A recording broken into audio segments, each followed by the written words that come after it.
प्रदेशमधील कानपूर येथे शनिवारी झालेल्या भीषण अपघातात निफाड तालुक्यातील कुंभारी गावातील तरुण ट्रॅव्हल्स व्यावसायिक मनोज जयवंत जाधव यांचा दुर्दैवी मृत्यू झाला. या अपघातात त्यांच्या पत्नी जयश्री मनोज जाधव या गंभीर जखमी झाल्या असून त्यांच्या पायाला गंभीर दुखापत झाली आहे. या घटनेमुळे कुंभारी गावासह निफाड तालुका आणि जिल्हाभरात शोककळा पसरली आहे. दरम्यान काही महिन्यांपूर्वी जाधव यांनी सुमारे 1 कोटी रुपये खर्च करून नवीन बस घेतली होती. त्या बसला आकर्षकपणे सजवत त्यांनी तीर्थयात्रा सुरू केली.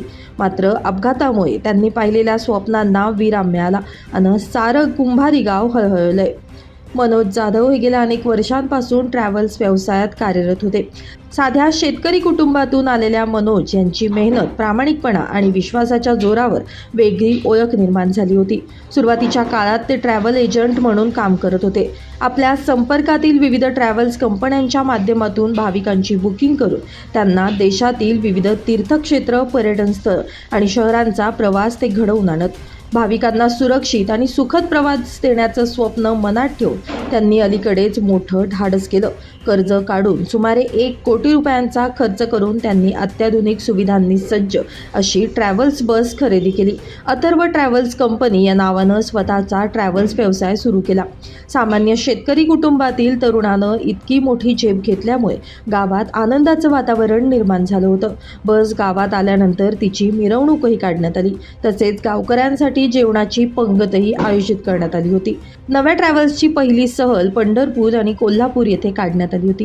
ही यात्रा सुरक्षित आणि आनंदात पूर्ण झाल्यानं मनोज जाधव यांचा उत्साह आणखीनच वाढला.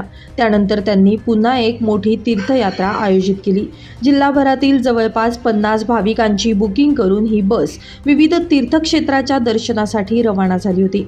अनेक ठिकाणांचं दर्शन घेतल्यानंतर बस उत्तर प्रदेशमधील कानपूरजवळ पोहोचली असताना तिला भीषण अपघात झाला.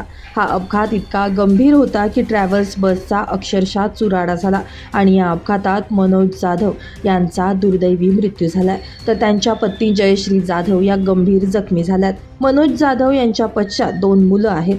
वडिलांच्या निधनामुळे या दोनही मुलांवर दुःखाचा मोठा डोंगर कोसळलाय. 2 भाऊ, आई-वडील व इतर सदस्य मिळून 14 जणांचं एकत्रित कुटुंब मनोज जाधव यांचं आहे.